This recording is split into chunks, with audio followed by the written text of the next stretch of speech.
saya mau ngurus yang PC-PC ini. Nah, beliau yang mengurus makro. Termasuk jaringan berarti? Jaringannya, ini jaringannya luar biasa ini. Setelah, nanti baru saya tahu di jaringannya luar biasa ini. Kaget juga. Kaget juga saya. Wah, ini sampai dibawa di Serpong di mana itu ya? Kalau istilahnya orang bukan kaleng-kaleng. Kaleng-kaleng saya bilang ya. Wah, ini cocok ini saya bilang.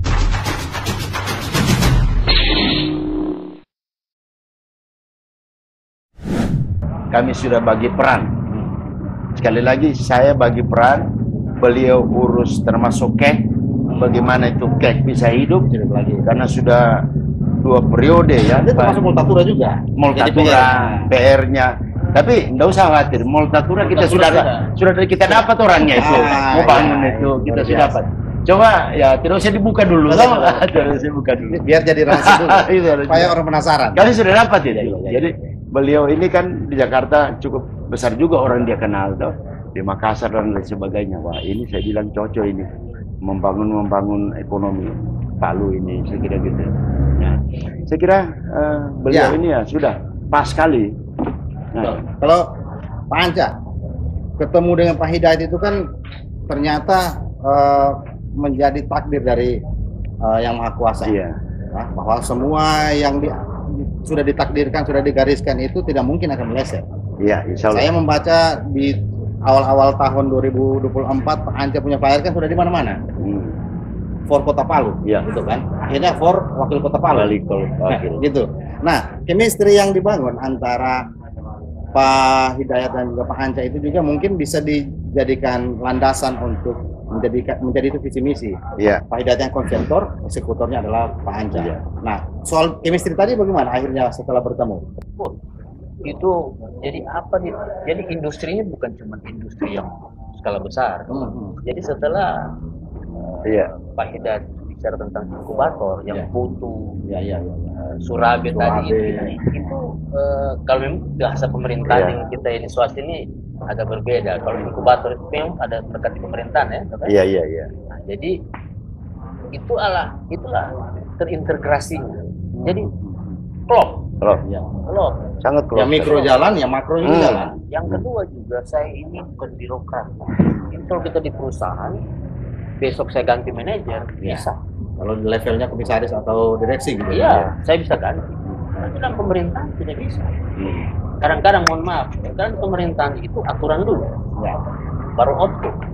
Betul. Nah itu kadang-kadang, ya mohon maaf ini, pemerintahan menimbang, mengingat, memperhatikan. Kalau kita besok selesai, langsung memutuskan. Tidak dapat target, saya ganti komisi. Kalau logistik kok, marketingnya ganti. Parkir. Tapi dalam pemerintahan tidak boleh. Jadi di diskusi-diskusi itu, saya bukan orang birokrat. Jadi memang harus hati-hati juga. Sepaham yang terakhir itu, Pak Hidayat sampaikan, tidak usah kota. Aturan itu kita bisa rubah. Yang penting untuk kepentingan masyarakat. Tapi yang tidak bisa dirubah Al-Quran. Itu sudah digariskan. Tidak bisa dirubah.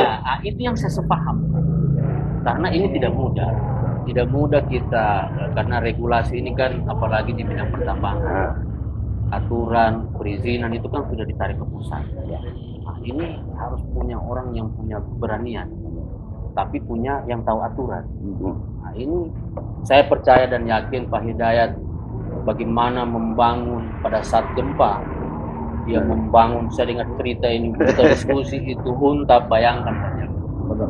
Huntap yang masih berjalan, dia punya HGB demi untuk masyarakat, 1000 rumah bisa dibangun, tidak pakai APBN, tidak pakai loan.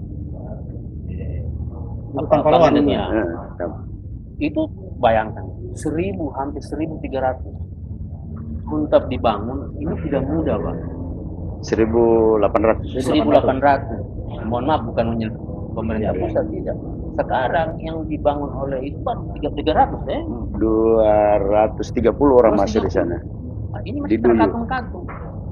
Ini harus butuh keseriusan orang yang paham tentang birokrasi. Pusat, daerah. Nah, ini kalau tidak paham, ini hasilnya. Hasil ini jelas.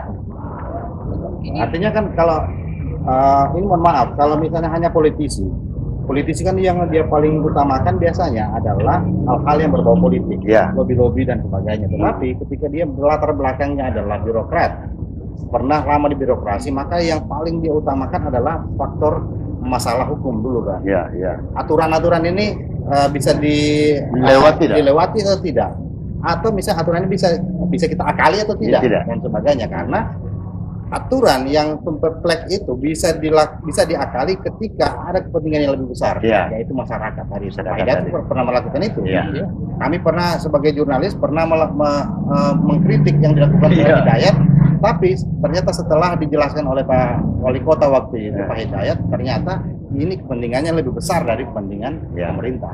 Nah, tadi Pak Anta sudah menyebut itu. Nah, kembali ke masalah yang 2018.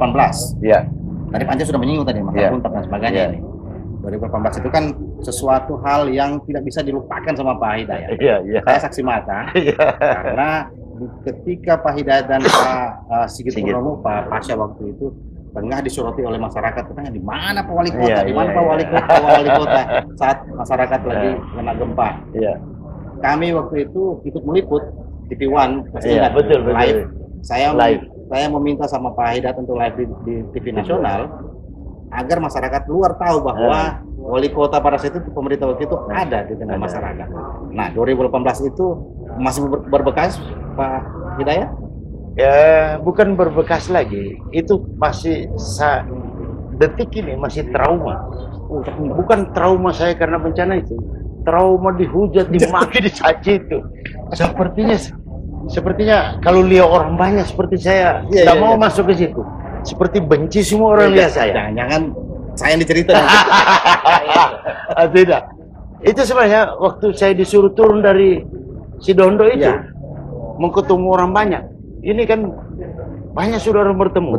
Betul-betul saya tidak kasih uang mereka. Mereka sendiri bikin kopi, bikin apa. Saya lihat banyak orang. Pernah satu kali saya dengan satu teman itu, saya bilang nggak usah pulang, kita takut saya. Artinya terlalu banyak orang saya lihat, trauma saya. Jangan-jangan saya takut di dalam itu masih ada yang benci sama saya itu, gitu. Bukan takut apa ya? Ya, saya takut bersentuhan fisik.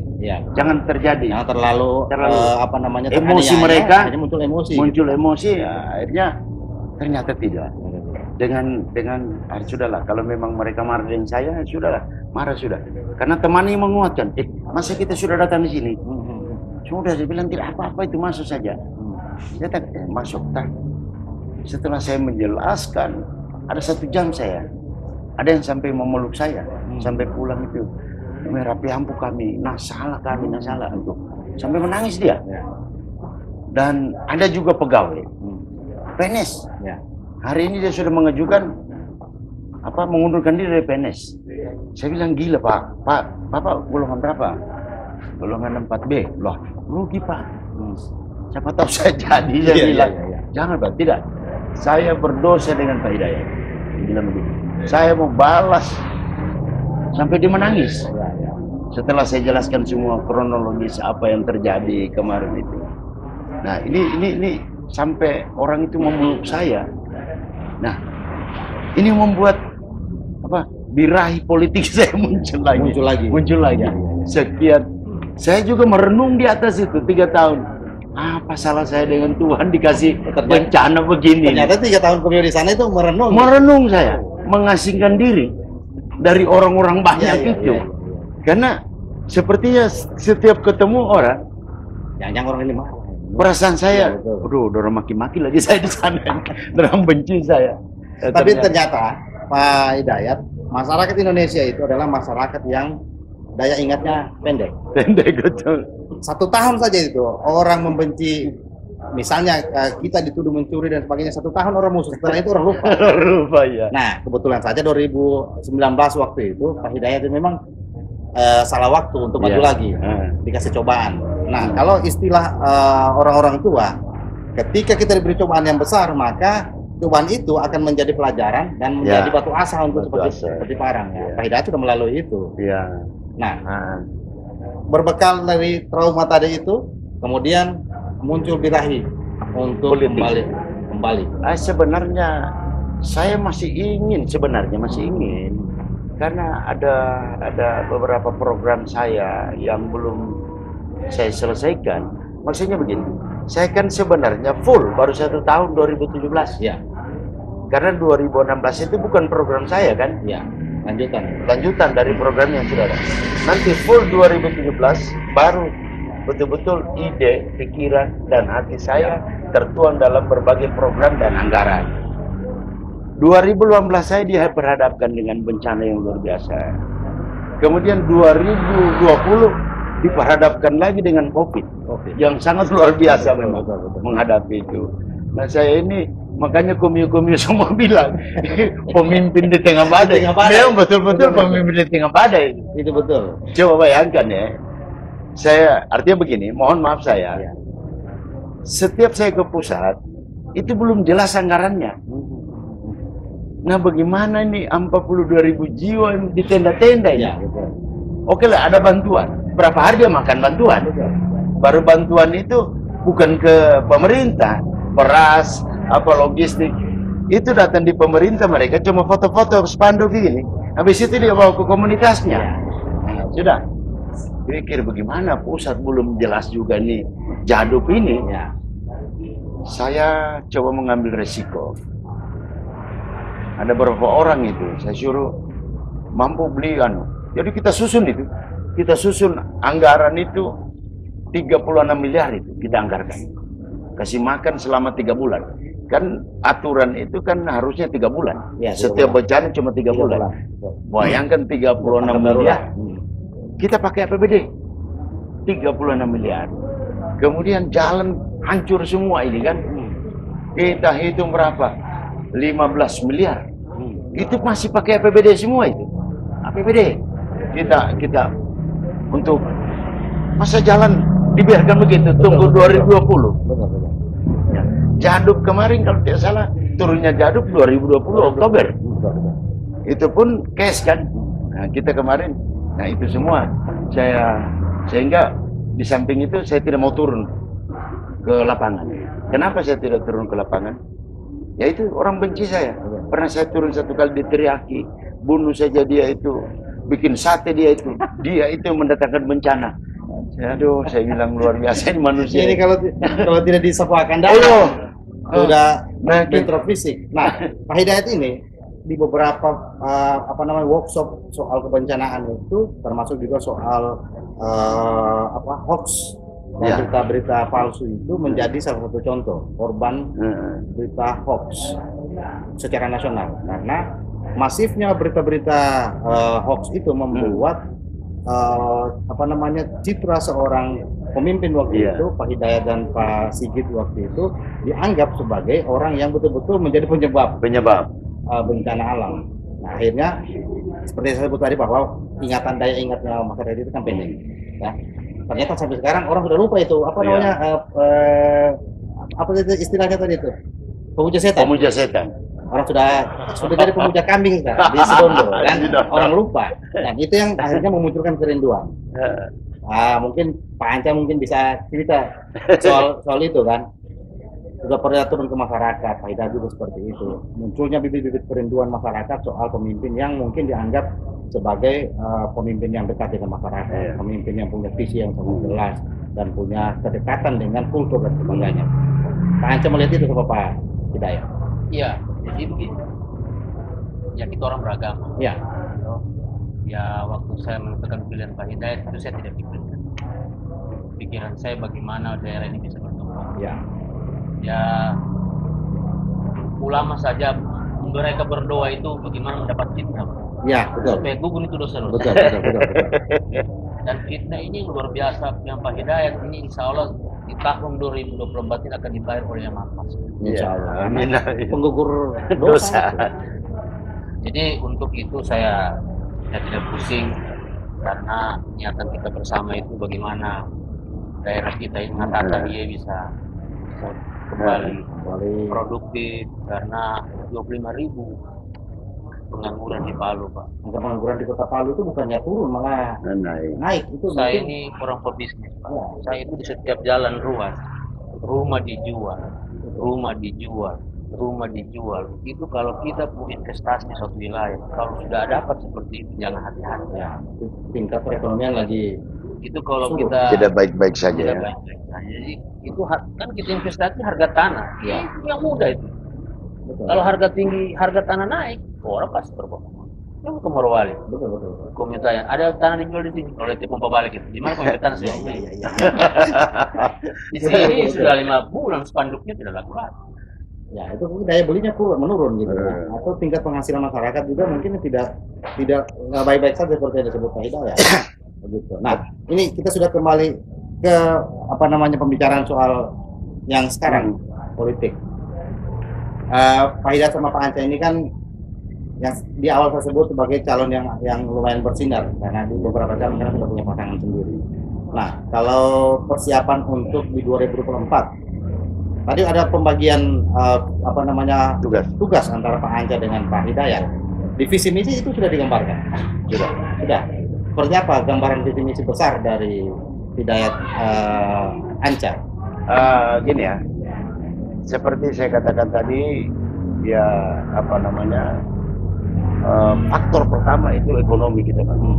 Ya, kami sudah bagi tugas. Beliau punya koperasi dengan industri pertambangan dan lain sebagainya. Saya buat juga koperasi dan inkubator untuk membangun dan mengembangkan usaha mikro dan kecil. Tetapi begini ya, ini bukan bicara juga nih, saya sudah banyak membangun ini. Cuma memang 2018 tidak bisa lagi kita bikin inkubator itu. Karena inkubator ini kan, yang kita membuat lembaga inkubator ini betul-betul ada 4 tugasnya. Tugas pertama adalah mengkaji peralatan dipakai oleh usaha mikro ini, kemudian skillnya ada tidak, kemudian ada pemasarannya, kemudian ada pendanaannya. Nah, ini kami sudah bahas. Insya Allah kalau kami 2 jadi, beliau, saya berpikir begini ya, itu per bank. Kemarin saya titip uang APBD di sana. Kita dapat 700 juta, 800 juta, 900 juta. Nah, uang dari bank ini kita tempatkan di sini menjadi koperasi. Koperasi kita ini bukan berarti kita punya anggota itu iuran, tidak perlu itu. Ada uang dari perbankan ini. Misalnya kita titip 50 miliar lagi, kita dapat 700 juta, 800 juta, ada 900 juta. Uang ini masih nggak bisa diputar oleh lembaga ini. Nah, boleh bilang nggak usah pakai itu. Kalau ini jalan juga usaha ini, bilang mungkin 1 miliar 1 bulan dikasih. Wah, ini luar biasa ini kan. Kalau itu jalan berarti pajak 10% bisa hilang itu. Ya, jadi sebenarnya pendapatan saya tidak perlu. Saya pernah ditulis oleh salah satu teman wartawan. Saya kira main-main, terus ditulis betul di barang ini kan. Artinya begini, memang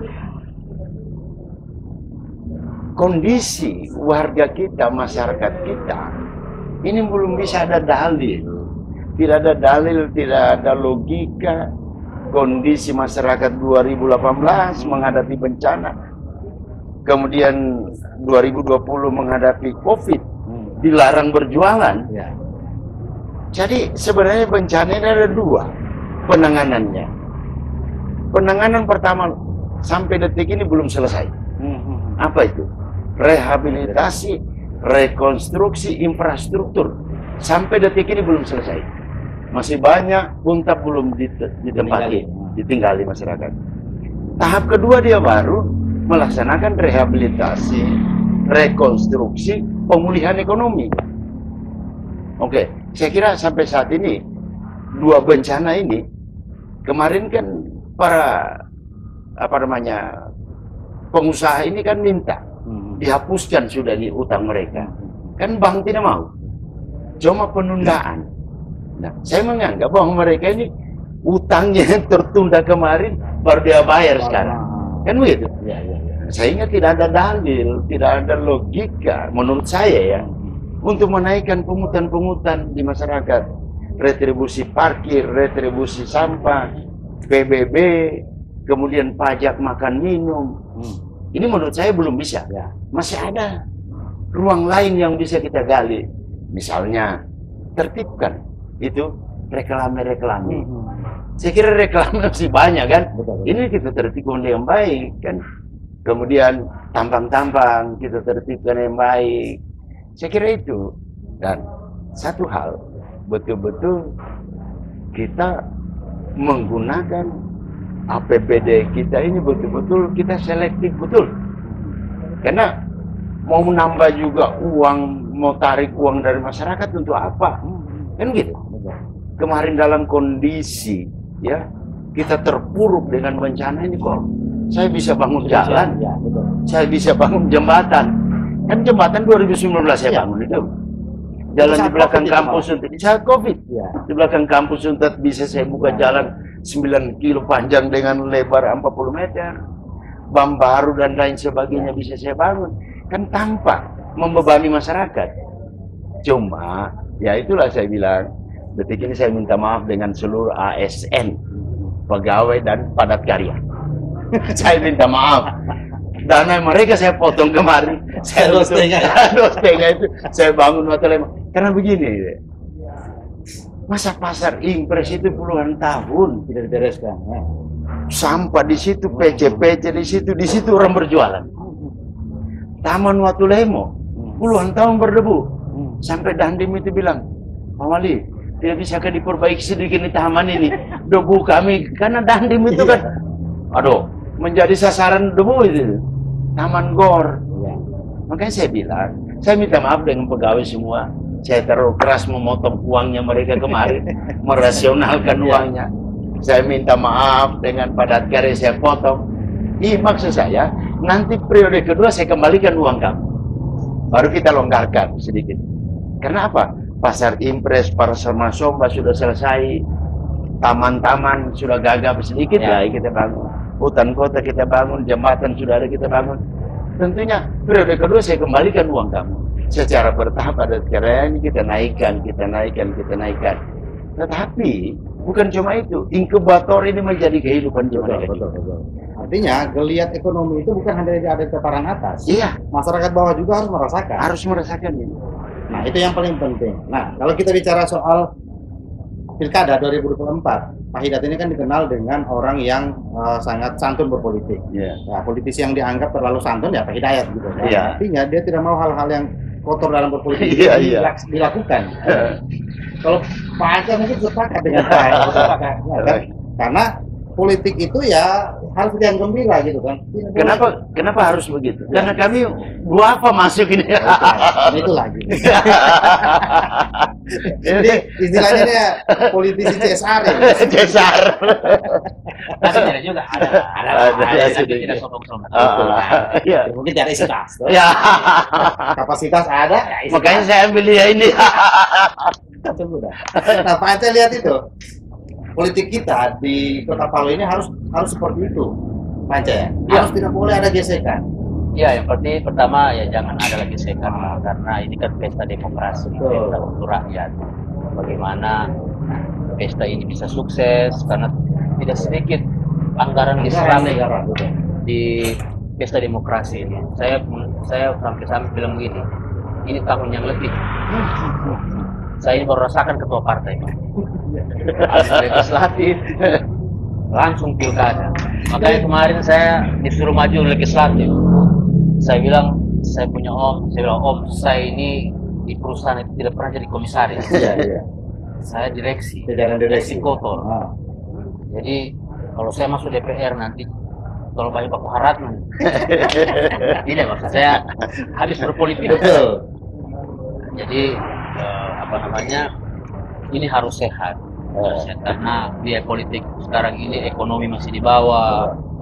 Ya harapan saya dengan Pak Hidayat, kalau politik ini sehat, siapapun pemimpin ke depan, dia akan sehat pemerintah. Tapi kalau ini tidak sehat, biayanya terlalu tinggi, biaya politik terlalu tinggi, akhirnya apa? Mohon maaf ini. Saya walaupun tidak pernah jadi kandidat, tapi saya pernah berapa kali ikut di proses pilkada itu. Kalau terlalu besar biaya politik, akhirnya apa? Ya, korupsi. Ya, implikasinya akan ada apa uang negara yang akan dihilangkan. Dan saya sudah berjanji sama Pak Hidayat. Dan Pak Hidayat juga saya ini kita bergaul dari Pak. Zaman Pak Hidayat tidak pernah Pak Hidayat sentuh-sentuhin. Ya, sama dengan saya sudah berjanji dengan beliau. Tuaka, mohon maaf. Kalau kita dapat amanah, anak tidak mau sedih. Karena saya punya pengalaman buruk juga di sini. Di proyek maksudnya jadi korban. Ya habis lah, sudah lah. Jadi sudah cukup. Bukan so suci, bukan so pintar, tapi ya kalau kita bukan so idealis juga, tapi kalau kita tidak mau laksanakan memilih jalan yang sendiri ini, ya akhirnya sudah selesai. Pak Hidayat, sebelum kita tutup, ada pesan yang paling penting tadi. Artinya menyambung yang disebut oleh Pak Anca tadi, bahwa politik yang harus diciptakan oleh para kandidat juga itu harus betul-betul bisa menjadi cerminan para pendukungnya di bawah. Karena ketika memanas tingkat level atas di level kandidat, tentu implikasinya ada di level bawah di para pendukung. Gesekan itu yang akan terjadi. Mungkin ada yang bisa disampaikan soal itu. Maksudnya ketika politik itu memanas, hanya karena kandidatnya juga, para calon-calon ini juga ikut berkompetisi secara panas, maka implikasinya adalah pendukungnya, termasuk juga politik-politik kotor, misalnya menggunakan sembako, menggunakan money politik dan sebagainya. Jadi saya kira begini, ya itulah kita kembalikan. Saya mudah-mudahan berdoa pelaksana proses pilkada ini, yaitu KPU, Bawaslu, dan semua yang terlibat pelaksana ini, ya itulah, mari kita awasi bersama ini betul-betul perjalanan demokrasi ini tanpa dicederai ya dengan berbagai trik-trik yang trik kotor itu. Nah, nanti yang kita takuti masyarakat akan bertindak sendiri. Itu yang kita takuti, masyarakat bertindak sendiri, mendapat anarkisme, dapat orang berbagi, dia pukul apa, ini bisa saja terjadi, bisa terjadi. Sehingga ya harapan kita, ya saya kemarin sebenarnya saya sudah teruji sampai kesabaran ini, ya teruji kesabaran saya, nggak usah khawatir. Ini kemarin saya diuji dengan berbagai macam demo waktu bencana itu, saya dihujat dan lain sebagainya. Saya masih bisa menahan teman-teman untuk tidak bergerak. Terima saja itu. Asal jangan mereka cubit kita, itu saya pesan. Jangan dicubit kita. Tapi kalau cuma dihujat, dimaki, difitnah, bicara saja. Saya tutup telinga, kita tutup telinga, kita kembalikan ini Palu. Ya alhamdulillah dengan kerja-kerja keras tidak cukup 1 tahun barangkali kita bisa sudah pulihkan jalan, bisa sudah bangun untap kita. Ya alhamdulillah saya bilang itu hasil. Saya bilang kalau kita sabar dan jangan didengar sudah, kita jalan saja bekerja. Alhamdulillah bisa kita pulihkan jalan di kota Palu ini. Ya, gitu. Sampai di Jepang gitu. Sampai Jepang, karena Jepang mungkin kasihan dia saya ya. Dan jangan fitnah sampai di Jepang. Di Jepang, saya dapat jembatan. Anam saya dikasih jembatan. Itu dari JICA atau dari? JICA, dari pemerintah Jepang melalui JICA. 5 jembatan itu dibangun di jalan baru saya buka itu kan, 1 jembatan 4. Ya.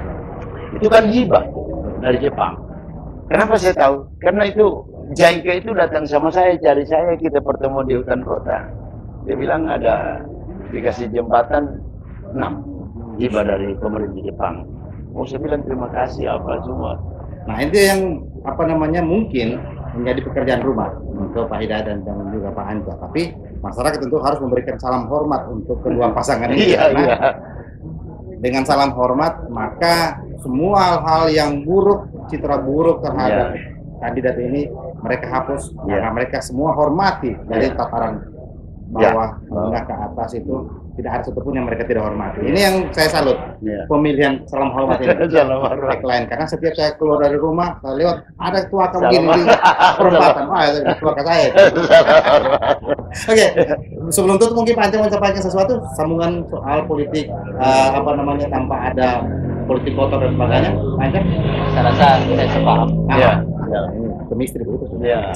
Kopi cocok. Kopi cocok. Tapi minum dulu kopi barangkali. Iya. Sambil saya tutup. Terima kasih banyak Pak Hidayat, Pak Andi Nur Dea Makarate. Beliau ini calon wakil wali kota dan calon wali kota yang punya banyak pekerjaan rumah yang akan dia selesaikan sampai mereka akan terpilih lagi di periode yang akan datang 2024 dan 2020. Amin insya Allah. Kita berharap pilkada yang disampaikan oleh Pak Hidayat dan juga Pak Ancen itu bisa terlaksana dengan baik tanpa ada intrik-intrik yang merugikan banyak orang, merugikan kandidat, merugikan pendukung dan juga merugikan para pemilih, termasuk juga para penyelenggara. Ya, politik yang baik adalah politik yang menghargai sesama, meskipun kontestasi yang dilakukan itu cukup panas, tetapi harus hati tetap dingin. Terima kasih banyak Pak Hidayat. Terima kasih. Sukses selalu, salam hormat. Pak Anca. Terima kasih. Sampai bertemu lagi di podcast berikutnya. Mudah-mudahan masih diundang. Amin.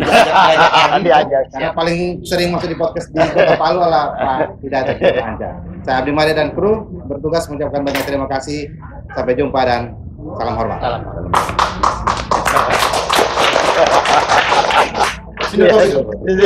Siap.